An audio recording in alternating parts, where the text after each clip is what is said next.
Buen día, hermanos. Lindo estar de nuevo con ustedes. Y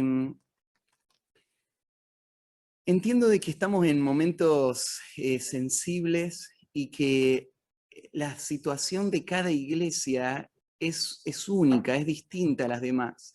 Y no puedo tomar una decisión en cuanto a lo que la iglesia en particular, me está haciendo la pregunta, está viviendo en su contexto. Pero sí le puedo decir la forma en la que nosotros con los ancianos de nuestra iglesia evaluamos la situación y cómo tomamos decisiones.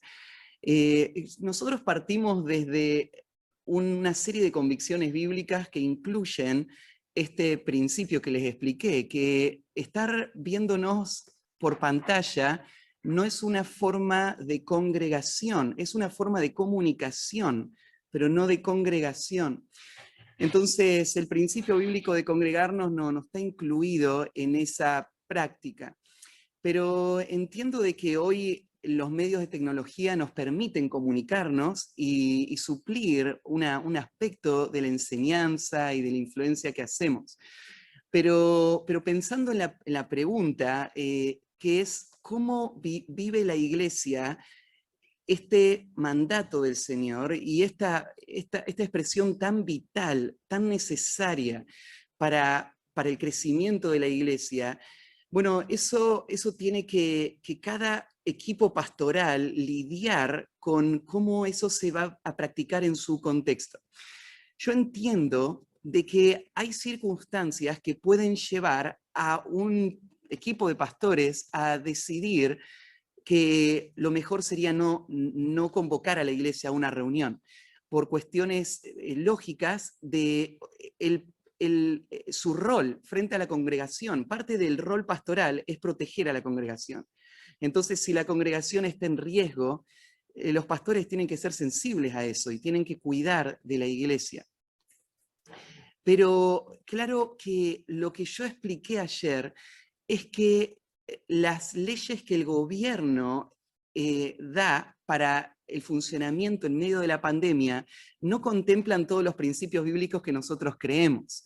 Son leyes que ellos sacan pensando en otras prioridades que las que nosotros tenemos. A veces esas leyes chocan contra los mandatos bíblicos que el Señor nos ha dado. Entonces la ley del gobierno, como regla, nosotros la obedecemos hasta el momento en que ellos nos ordenan hacer algo que el Señor nos manda no hacer, o nos dicen que no hagamos algo que el Señor nos manda que sí tenemos que hacer. Cuando ellos hacen eso, entonces ellos no son autoridad. Dicho de otra manera, la forma como nuestra iglesia entiende el principio es así. El gobierno no es el que decide si nos congregamos o no. Lo decidimos nosotros. Lo decidimos en base a nuestra tarea y nuestro llamado a cuidar de la iglesia y a vivir las dinámicas bíblicas del cuerpo. En nuestra iglesia, la forma en la que nosotros evaluamos esa decisión tiene varios puntos de evaluación, no es un solo hecho.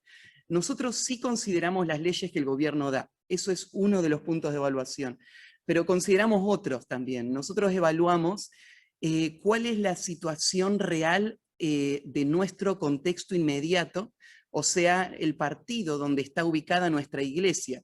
Nosotros estamos chequeando las estadísticas, los contagios, la situación sanitaria en general. Después evaluamos la situación particular de nuestra iglesia.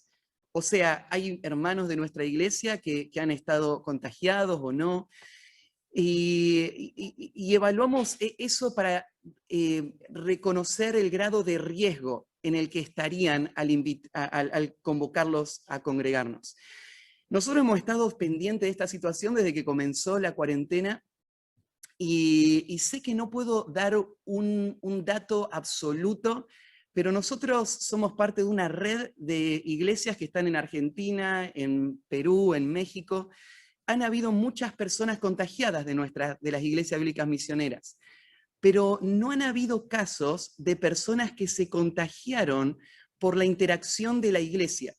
O sea, nadie que se haya contagiado un culto, que hayan asistido y se hayan contagiado de esa manera, ni siquiera que se hayan contagiado visitándose entre hermanos de las iglesias que nosotros estamos relacionados. Por lo tanto, nosotros entendemos que la congregación no es un riesgo real o medible, y también tomamos en cuenta ese aspecto. ¿Cuál es la incidencia de los contagios en el contexto de las iglesias? Entonces, en base a eso, nosotros tomamos una decisión que es evaluada cada semana. Nosotros por mucho tiempo no nos congregamos porque sentíamos que no entendíamos la situación suficientemente bien como para hacerlo, y después lo empezamos a hacer. En un momento tuvimos 6 familias de nuestra iglesia que estuvieron con síntomas y decidimos ese domingo suspender el culto. Al final los síntomas no eran COVID, pero fue bueno hacerlo como un acto de prudencia. Y bueno, fue eso, y estaríamos dispuestos a suspenderlo si creeríamos que la iglesia está en riesgo. Pero mientras no pensemos que está en riesgo, entonces lo vamos a hacer. Ese es el criterio que nosotros usamos para evaluar la situación. De todas maneras, y vuelvo a decir, esto es algo delicado que cada pastor tiene que evaluarlo, principalmente porque él es el responsable, o ese grupo pastoral, de velar por la vida de esas personas que le está cuidando. Así que no tenemos que importar las decisiones al contexto de nuestra iglesia, cada iglesia lo tiene que evaluar. ¿Sí? Esa sería la respuesta. Muchas gracias, Pastor Matías. Hay otra pregunta que, aunque no se trató del tema, pero me pidió que se le pueda contestar, y esa pregunta habla en una práctica de la ofrenda, y la pregunta específicamente es esta.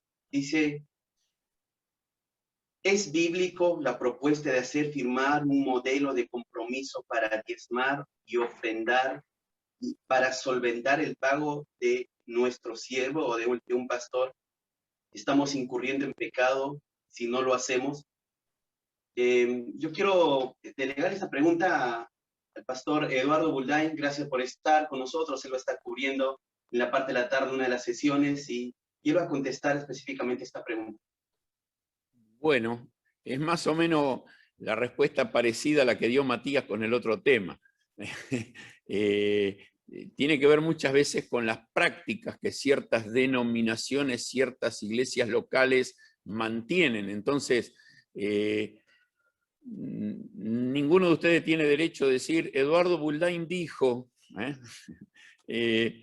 sino que cada uno tiene que sentarse bajo la autoridad de la iglesia donde se está congregando.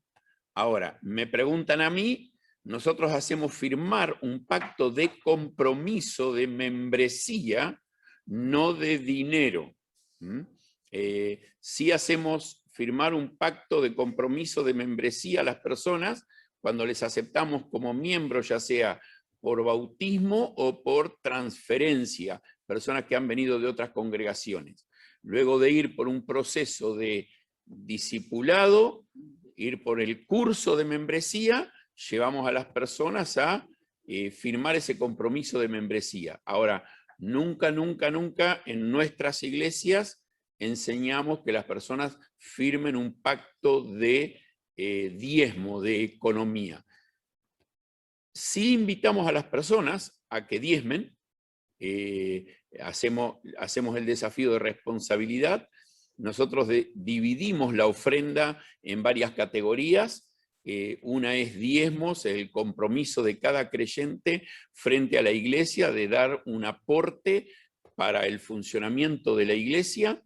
Después está lo que son ofrendas, es ofrendas voluntarias extras que personas quieran dar, y después están las ofrendas hacia la obra misionera. Y ahí, en ese punto, sí le pedimos a las personas que cuando se comprometan, nos den nombre, apellido y monto con el que se comprometen. No le exigimos un compromiso, si no lo quieren hacer, no lo hacen, pero aquel que hace un compromiso con la obra misionera, le pedimos que nos dé sus datos personales y con cuánto se va a comprometer. Apuntamos a que sea por un año mínimo, aunque hay personas que dicen lo voy a hacer en 3 o 4 veces y no lo voy a hacer más.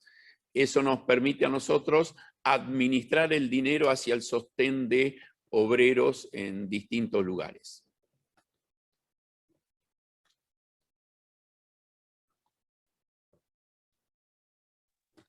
Muchas gracias, Eduardo. Hay otra pregunta que quiero extenderla para Matías. Matías, esta pregunta específicamente está hablando de emprender un plan hacia fundar otra iglesia. Y ayer hablábamos específicamente la iglesia, su responsabilidad se para sobre la verdad del evangelio, ¿no? Y la pregunta es, ¿qué problemas resultan cuando uno quiere emprender un plan de fundación de iglesias sin tener en cuenta lo que la Biblia dice acerca de la doctrina de la iglesia?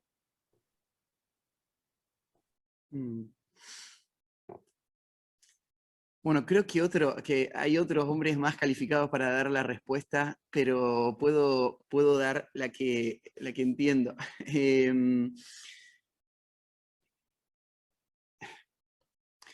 Cuando uno lee el Nuevo Testamento, ve la prioridad que representó para la iglesia el mensaje. Hoy Daniel nos hablaba sobre este tema. Y una persona, una iglesia verdadera surge de la proclamación fiel del mensaje del Evangelio. Donde no hay predicación bíblica, no existe la iglesia. Por más que haya personas congregadas en un lugar, una iglesia verdadera requiere una claridad doctrinal en la exposición de un mensaje bíblico preciso. Porque la vida espiritual comienza con el nuevo nacimiento, que según Pedro, ahí en Primera de Pedro, es el resultado del obrar de la palabra, al final del capítulo 1. Fuimos renacidos por la palabra. Entonces, sin eso, un hombre que sale al campo y no tiene claridad en la exposición del Evangelio, no solamente en recitar algún aspecto del Evangelio, sino en su discernimiento de las doctrinas del Evangelio. Entonces, ese hombre no puede fundar una iglesia porque no puede convertir personas con sus métodos, solamente la predicación fiel de la palabra. Y claro que solamente en la medida que un hombre tiene discernimiento bíblico puede edificar la vida de la iglesia. Entonces, ahí, si tomamos Tito capítulo 1, por ejemplo, Pablo le dice a Tito que tiene que afirmar o reconocer ancianos en cada iglesia para corregir lo deficiente. Y no cualquier anciano, tienen que ser hombres que tengan ciertas características. La primera, él tiene que ser un hombre ejemplar en su familia, ejemplar en su carácter y ejemplar en su doctrina. Pablo habla de que él tiene que ser un hombre capaz de retener la verdad del Evangelio, él tiene que conocer la doctrina, tiene que tener convicciones para proteger la doctrina y para predicarla con claridad. La razón viene al final del capítulo 1 de Tito, y es porque hay muchos falsos maestros. La iglesia está expuesta constantemente al error, y un hombre que no conoce la verdad no puede detectar el error. Y el error va a destruir esa iglesia por completo. La va a diezmar constantemente, él va a ver cómo se desborona a su alrededor, cómo se disuelve el verdadero fruto y va a terminar viendo el desastre final. Entonces, un hombre preparado doctrinalmente no es un caso ideal, es un requisito mínimo para poder emprender la tarea de comenzar iglesias y para poder afirmar a iglesias. Ahora, dicho esto, quiero decir algo más. La iglesia primitiva no comenzó con un plan estratégico. La iglesia primitiva fue avanzando en gran medida por la persecución y por la espontaneidad de los creyentes que salían al campo y hacían la labor misionera. Por ejemplo, hoy en Creta no sabemos cómo llegó el Evangelio. Probablemente no fue Pablo el que primero llevó el Evangelio ahí, y había iglesias desparramadas por toda la isla. Lo que Pablo señala en Tito capítulo 1 es que donde tenés iglesias sin un liderazgo calificado, lo que tenés son iglesias deficientes. O sea, iglesias que no tienen los elementos necesarios para funcionar de acuerdo a su llamado. Ellas necesitan esta clase de líderes para poder estar de pie y avanzar. Entonces, habiendo dicho lo primero, ahora digo esto. Hay muchas iglesias que tienen líderes que no tienen claridad doctrinal. ¿Y qué hacemos con esas iglesias? Bueno, son iglesias deficientes, son iglesias vulnerables, son iglesias en peligro, son iglesias que tienen muchos problemas que están afectando la vida de esa iglesia, sin duda. Ahora, ¿qué se necesita en esas iglesias? Se necesita crecer. ¿Qué necesitan las iglesias? Necesitan formar líderes con profundidad.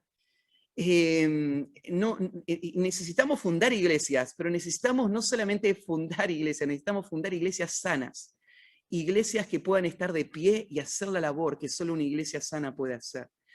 Así que eso es lo que entiendo que debería pasar. No sé si hay algún otro, tal vez mi papá o alguno de los otros quieran aportar, porque son hombres que tienen experiencia en esto también. Yo soy más nuevo en esta tarea de fundar iglesias, pero estos hombres tienen más tiempo. Tal vez podrían aportar algo. Sí, me gustaría, por ejemplo, extender esta misma pregunta, porque hay otra pregunta relacionada que acaba de entrar. Cuando hablaste sobre estrategias, ¿cuánto, pensando, dice la pregunta, cuánto de un hombre que ya fue entrenado, o sea, en una escuela teológica, cuánto de este hombre necesita ahora ser entrenado en otra área de trabajo para ir y plantar una iglesia? ¿Es necesario o solamente una escuela puede ahora darle la capacidad de ir a plantar otra iglesia?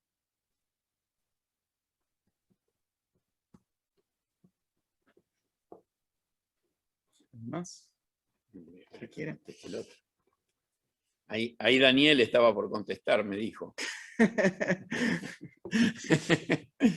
O el hermano Wayne también puede. Creo que Daniel podría dar una muy buena respuesta en cuanto al rol de la iglesia local en formar a los líderes, ¿no? Fuera del seminario. Pero sí, hemos tenido charlas y sé que él tiene buenos...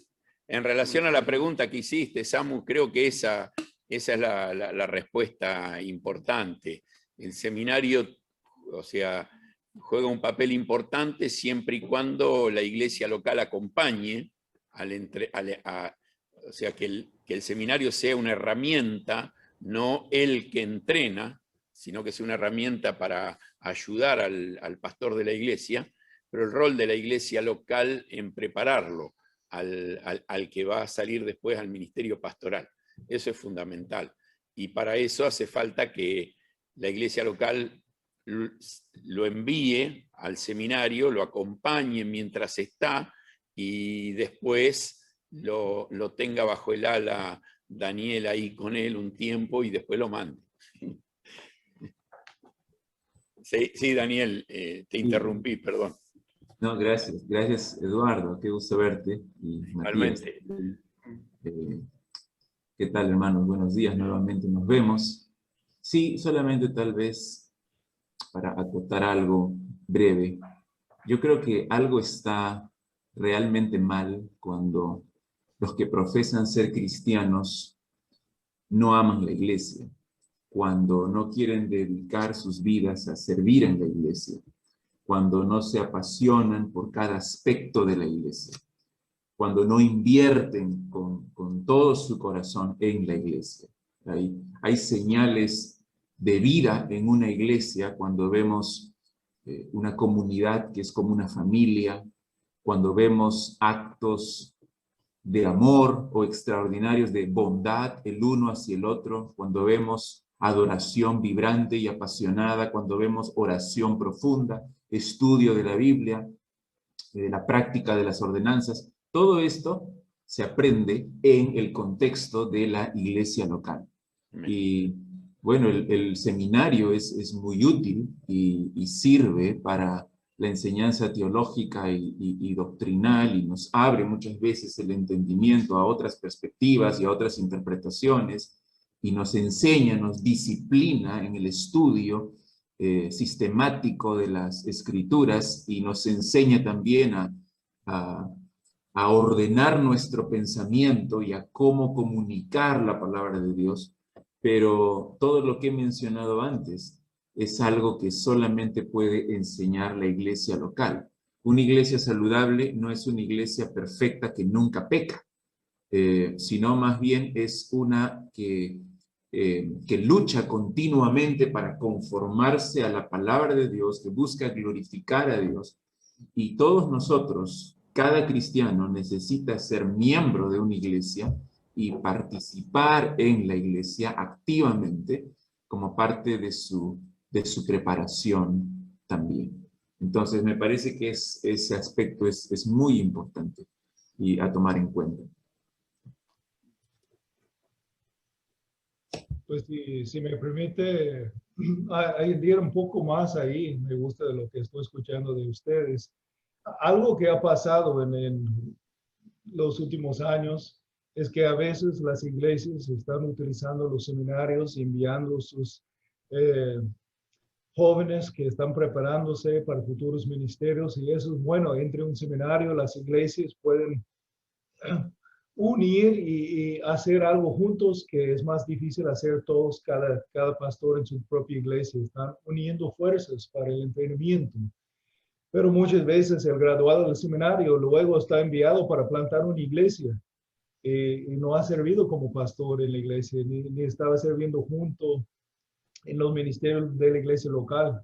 Si vamos a plantar iglesias locales, tenemos que ser expertos en lo que es la iglesia local.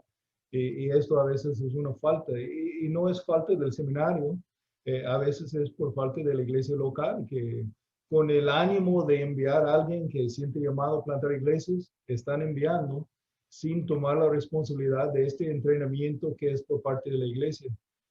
Vamos a enviar a plantar una iglesia, ¿qué van a estar haciendo? Pastoreando y entrenando futuros líderes y pastores, y a veces sin tener la experiencia de aún dirigir una reunión de ancianos, pastores, o una reunión con los diáconos. Y entonces eso es algo que las iglesias tienen su rol muy importante, porque son iglesias que plantan iglesias. El seminario puede de muchas maneras ser útil, pero con el afán de plantar iglesias, el deseo de plantar iglesias más rápidos, a veces hay una falla ahí de parte de la iglesia, de tomar a esta persona y asegurar que tiene la experiencia pastoral en la iglesia local para que pueda repetir lo mismo.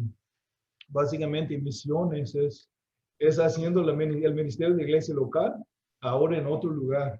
Entonces, ese es un rol de discipulado pastoral junto con el entrenamiento. Hay algo que muchos pastores, por el tiempo que tienen, van a ser servidos bien, utilizar un seminario que va a apoyar en el entrenamiento, porque están entrenando muchos al mismo tiempo, pero tienen que estar involucrados en este rol. El seminario y lo que puede ser el ministerio del seminario nunca debe ser divorciado de el ministerio de la iglesia local, y aún más cuando estamos pensando en la plantación de nuevas iglesias. Si puedo, Samu, tomar un segundito más y agregar, recién mencionaba ahí en Tito capítulo 1, los requisitos para un hombre que va a ser confiado con el cuidado de una iglesia, y si lo comparamos con cómo hoy se entiende la preparación para un hombre, te das cuenta que algo no está bien. Hoy un hombre se conecta por internet y estudia, logra aprobar exámenes, le dan un certificado y se cree que está listo para el ministerio, cuando los requisitos de Tito 1 tienen que ver con su familia, su carácter y su capacidad no de entender la doctrina, sino de saber protegerla a la doctrina.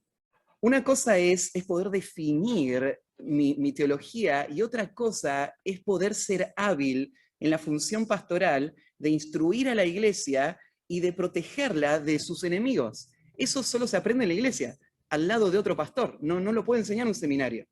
Entonces, no solamente el seminario no es suficiente, sino que muchas veces le asignamos demasiado valor cuando el eje central de la formación de hombres está vinculado con iglesias. Y claro, los seminarios, para tratar de captar personas, tratan de decir, bueno, pero nosotros hacemos esa tarea, ¿no? Edificamos la vida personal y familiar de esta persona también, pero en realidad ellos no son los encargados de hacer esa tarea, ¿no? Es la iglesia, es la vida de cuerpo, es la interacción, como decía Daniel. Entonces, creo que hemos errado en eso, y me alegro mucho de ver en el mundo de nuestro tiempo un movimiento que está surgiendo de trasladar nuevamente a la vida de la iglesia el eje de la formación de la nueva generación de líderes. Eso es algo que me anima muchísimo, y tenemos que orar para que esto siga pasando más y más. Y tenemos que seguir acompañando a personas que lo están haciendo.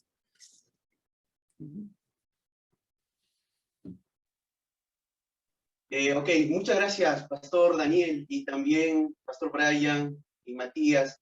Quiero ahora específicamente hablar de algunas preguntas que van dirigidas a las enseñanzas que se dieron hoy a la mañana, y también después, las dos enseñanzas serían de hoy de la mañana.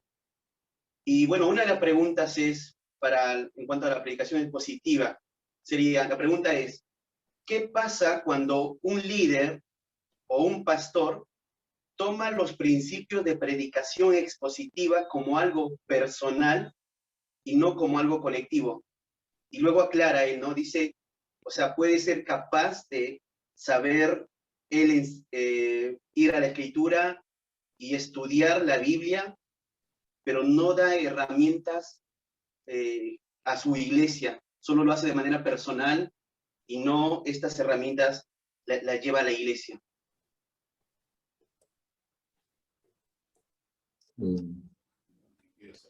Tal vez, permítame, Samuel, dar una breve teología bíblica de la predicación, ¿no? Muy breve, que es lo que la Biblia nos dice. Es que Dios, en su gracia, en su infinita misericordia, se ha revelado, ¿no? Él ha decidido manifestarse, él ha decidido hablar, no quedarse callado. Así que él se revela a su creación, o al ser humano, por medio de la creación, pero principalmente por medio de su palabra escrita.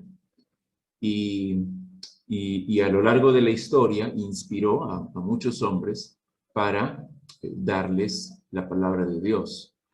Y no solo eso, sino que encarga su palabra a su pueblo, no a una sola persona, sino a su pueblo, y nos llama a todos nosotros a predicarla, a proclamarla, a enseñarla, ¿no? El sentido, como dije más temprano, es ser un heraldo del rey. Entonces yo vengo con su autoridad y anuncio su mensaje, y lo hago con claridad, sin tergiversarlo, con fidelidad.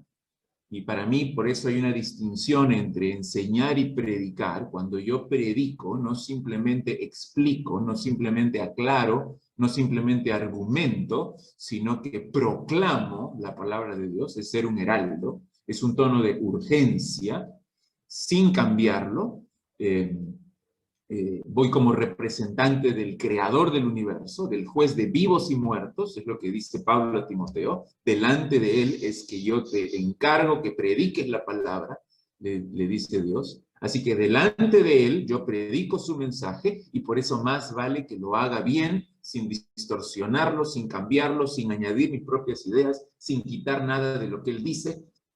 Bueno, este es un pequeño repaso del mensaje que di ahora más temprano en la mañana. Ahí en 2 de Corintios 2:17, una de mis definiciones favoritas de lo que es la predicación. Pablo dice, con sinceridad, de parte de Dios y delante de Dios, hablamos en Cristo, pero sí creo también que cada cristiano tiene la responsabilidad de enseñar la Biblia, de estudiar las Escrituras, saber qué es lo que Dios dice y compartirlo a otros para su salvación, para su edificación. Entonces yo quiero, como pastor, como maestro de las Escrituras, que los hermanos aprendan a estudiar la Biblia por sí mismos también. Porque todos tenemos esta responsabilidad de compartirlo. Por ello, yo sí creo que es importante en la iglesia enseñar principios de interpretación bíblicos a la congregación. Ahora, cuando yo estoy predicando de forma expositiva, también en cierta forma estoy enseñando con mi propio ejemplo la importancia de lo que es estudiar el contexto, de lo que es el significado correcto de las Escrituras, de cómo leer la Biblia. Así que ellos lo van a modelar en su propia vida práctica también. Entonces, por medio del ejemplo, por medio de la consejería, por medio de la predicación, pero también por medio de enseñar intencionalmente hermenéutica y principios de interpretación a nuestra congregación. Porque es importante que ellos también entiendan el significado de las Escrituras para que lo puedan compartir a otros.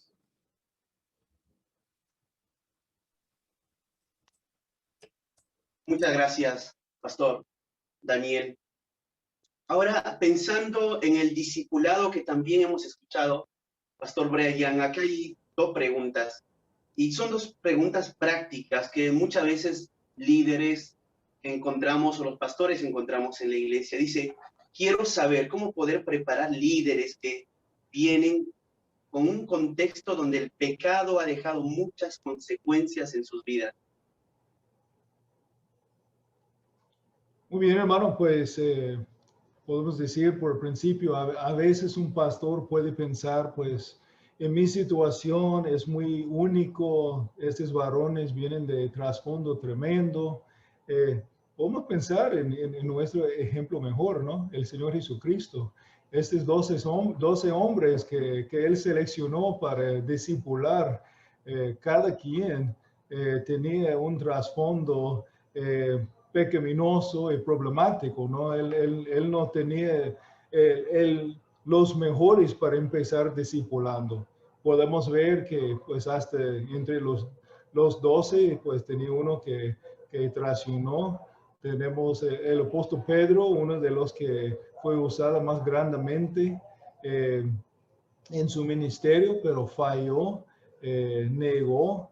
Entonces, con mucha paciencia, tenemos que discipular y entrenar y apoyar a los varones de Dios, tratar con sus propios pecados y también los efectos de sus pecados anteriores. Pues el hermano Matías ya nos apuntó mucho a Tito y vamos a ir ahí otra vez.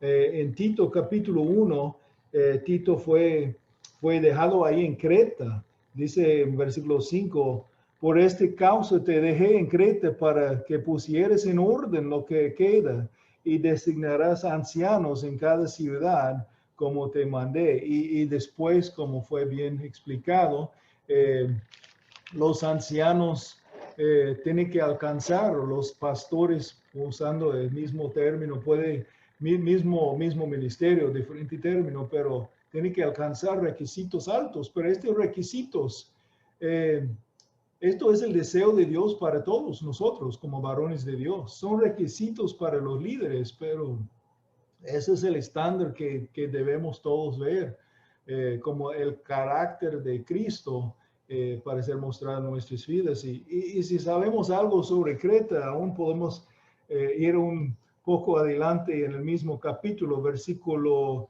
12. Uno de ellos, su propio profeta, dijo, los cretenses son siempre mentirosos, malos bestias, glotones, ociosos. Allí en la isla de Creta, donde él tenía la responsabilidad a levantar líderes, fue mala la reputación de los varones ahí. Y así son los que Dios va a salvar. En Tito 1, ahí más cerca al final, podemos ver que la misma gracia que salva, que Dios usa para salvar, también santifica, que entrena. En Tito 1, empezando el versículo 11, porque la gracia de Dios se ha manifestado trayendo salvación a todos los hombres, enseñándonos que negando la impiedad y el deseo y los deseos mundanos, vivamos en este mundo sobre, justa y piadosamente, agradando la esperanza bienaventurada y la manifestación de la gloria de nuestro gran Dios y Salvador Cristo Jesús. Y él sigue hablando, esa es la misma gracia de Dios que nos salva, nos santifica, que nos enseña. Esa es la oportunidad que tenemos. Tomamos los varones donde están y apoyarles, tratar con pecados presentes que tienen que arrepentir, pero también los efectos de pecados pasados. Algunos no van a ser llamados para ser líderes. Algunos no van a alcanzar los requisitos como resultado de ciertas cosas que tienen en sus vidas o que tenían en sus vidas antes, que tienen efectos todavía sobre los requisitos. No vamos a profundizar en tanto allí, pero tenemos que ver que Dios va a llamar desde los que tenían trasfondos tremendos y él va a usarnos para enseñar. Entonces, plantando una iglesia o llegando a una iglesia donde veamos los varones, pues no hay nadie que alcance los requisitos. Pues está bien. Vamos a empezar apoyando los varones, conocer la palabra, aplicar la palabra. La meta es la santificación de ellos y la preparación de ellos. Y toma tiempo, especialmente una iglesia nueva, como fue el ministerio de Tito ahí en la isla de Creta. No es automáticamente va a encontrar este tipo de personas. El evangelio tiene que penetrar la región. Dios está salvando personas y madurando personas, pero de la misma manera como en Filipenses 1:6, pues Pablo enfatizó de esta esperanza que es el mismo quien empezó la obra en ellos, van a cumplir la obra en ellos. Él está trabajando. Entonces no todos van a llegar a ser líderes, pero cuando empezamos, invirtiendo la palabra de Dios en todos, a ver cuáles son los que Dios va a llamar para el liderazgo y va a preparar para el liderazgo. Entonces, por los hermanos o hermanos que tenían la pregunta, quiero animarte, hermano. Los varones que tienes, a lo mejor ninguno parece muy buen candidato en este momento. A lo mejor tienen efectos de sus pecados anteriores que todavía están tratando de aprender cómo lidiar con la situación, pero toma como tu ministerio, discipulando a ellos, a ver si Dios llama a algunos. No voy a compartir mi testimonio, pero nada más para decirte que si ustedes me conocieron antes que Dios empezó a trabajar en mi vida, van a decir, pues nadie puede usar este varón, pero por la gracia de Dios, Él trabajó en mi vida y ahora estoy sirviendo como pastor. Y esto no es por algo de mí, es por algo que Cristo hizo en mi vida. Y por medio de Dios, usando la palabra de Dios, por medio de otros siervos, también en mi vida para apoyarme, madurar. Y yo creo que es el caso por cada uno de nosotros como pastores. Entonces, no negamos la posibilidad que Dios va a usar los más tremendos entre la iglesia para un día ser líderes en las iglesias si alcanzan los requisitos. Tenemos que también tener cuidado de no poner a alguien como líder en la iglesia nada más porque estamos animados y queremos tener pluralidad de liderazgo como debemos, pero no hay alguien preparado, capacitado, tiene el carácter del testimonio como debe ser todavía. Algunos van a poner pensando, pues tenemos que tener pluralidad. Y sí, yo estoy diciendo que sí, debemos tener pluralidad de liderazgo y el beneficio que hay por la iglesia, pero cuando son llamados y preparados y llegan al punto donde alcanzan los requisitos. Entonces, pues dedicamos a este proceso y quiero animarles a ustedes, hermanos. Ve a los que están o los que no están todavía, que ni son salvos todavía, y deje que el Señor use tu ministerio para transformar vidas y preparar vidas para el liderazgo de sus iglesias.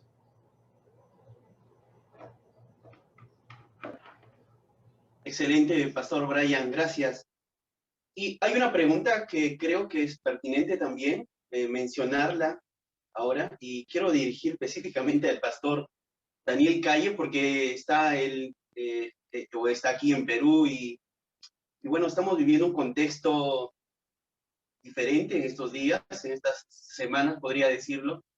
Y quiero hacerle la pregunta que están haciendo también, es como pastor, ¿cuánto puedo influenciar en mi posición? Acá usan la palabra política, o sea, pensaría lo que hoy está pasando en nuestro país en cuanto a dos líderes. Obviamente, pienso que la pregunta no está diciendo desde el púlpito, sino en su relación de congregación, ¿cuánto uno puede influenciarlos y hablar del tema?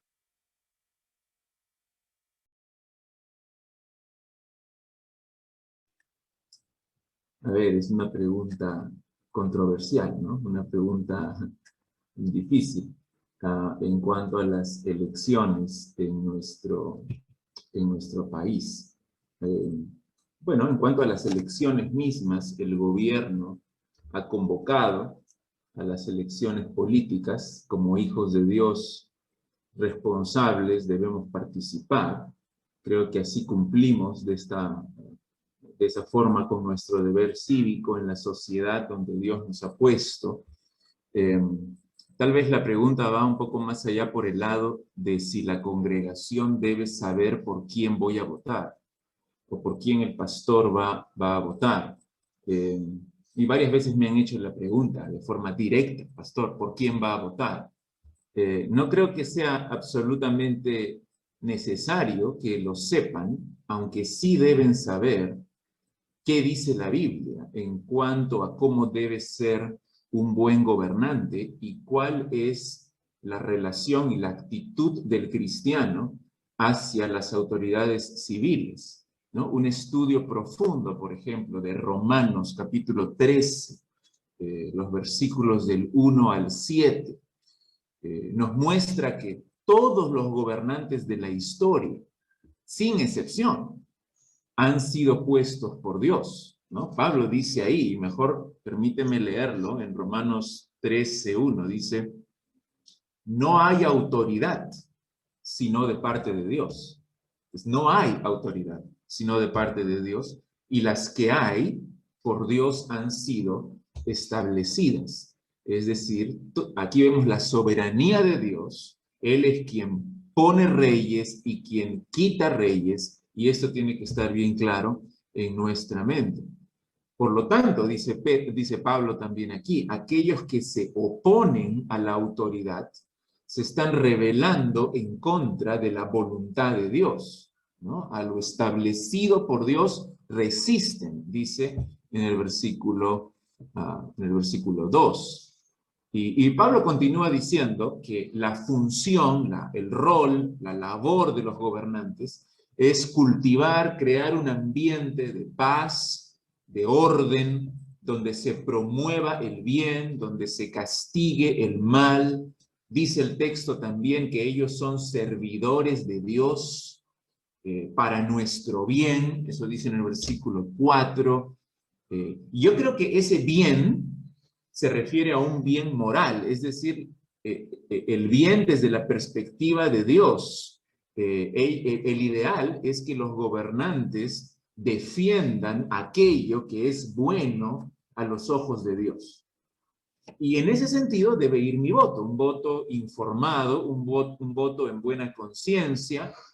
Ahora, la situación, como Samuel decía, en el Perú es difícil. Estamos en un contexto en el que muchos dicen que tenemos que escoger otra vez entre dos males y hay que escoger el mal menor.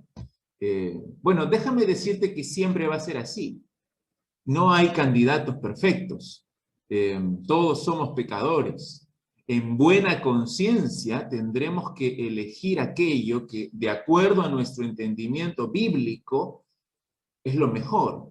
Pero nuestra confianza no está puesta en los candidatos, sino que está puesta en Dios. Así que, salga quien salga como nuestro próximo presidente, es nuestra responsabilidad someternos a él o someternos a ella, depende del caso. La salvación no está en la política, ¿no? Por eso, como dije hoy día en la mañana en el mensaje, tenemos que tomar una decisión consciente de no perder el centro de nuestra predicación. Pablo dice, me propuse no saber otra cosa. Es difícil en este mundo de presiones y de circunstancias cambiantes, pero yo tengo que decidir conscientemente no saber otra cosa, sino solo Cristo y este crucificado. Y eso es lo que voy a predicar. Entonces, desde el púlpito, nada de política en el sentido de influenciar a las personas o de usar el púlpito para llevarlos a votar por algún candidato específico. Pero eso debe reflejarse en mi conversación también, porque yo no puedo predicar a Cristo como Señor desde el púlpito y luego en mis conversaciones, en mis interacciones con los hermanos, mostrar mi confianza total en un candidato específico, como si Él fuese el Salvador. Estaría negando lo que yo mismo estoy predicando. Entonces, creo que siempre nuestro enfoque debe ser el Señor Jesucristo y enseñar a nuestros hermanos a orar por nuestros gobernantes, orar por este proceso de elecciones en el cual estamos, orar por ambos candidatos y por su salvación principalmente, predicar siempre a Cristo, y ese debe ser el enfoque. Los presidentes, los gobernantes van y vienen, pero Cristo debe ser siempre nuestro enfoque. Es el único Señor y el único Salvador de nuestras almas. Excelente. Muchas gracias, Pastor Daniel, y muchas gracias también a todos los que han estado hasta ahora siguiendo esta primera parte de esta mañana, ya cerrando, entrando a la tarde.